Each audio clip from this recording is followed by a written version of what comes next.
আসসালামু আলাইকুম, সবাই কেমন আছেন? আশা করি ভালোই আছেন। দেখেন, আবার একটু মাছের ঝোল পাতলা করে করব। সেটার জন্য মাছ যা যা উপকরণ লাগে সব দিয়ে মাছটাকে মোটামুটি পানি অল্প দিয়ে কষাই দিলাম। আর এখন একটু কষানো হলে পরিমাণ মতো একটু পানি অ্যাড করব। এই যে দেখেন, যতটুকু লাগার পানি আমি মোটামুটি অ্যাড করে দিয়ে দিলাম। আর এখন ঢাকনাটা চাপাই দিই, মাছের ঝোলটা হয়ে যাক।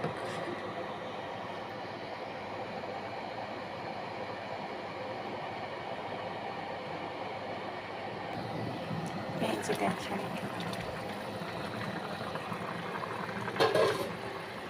মোটামুটি মাছের ঝোলটা হয়ে আসছে।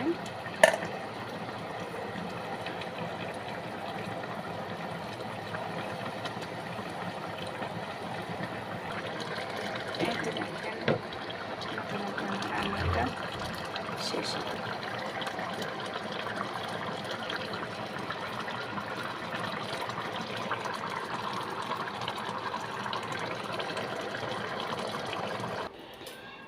এই যে দেখেন, আমার মাছের ঝোলটা রান্না শেষ। একটু আমি পাতলা রাখলাম কারণ আজকে ডাল রান্না করলাম না। তারপরে সবাই ভালো থাকবেন, সুস্থ থাকবেন।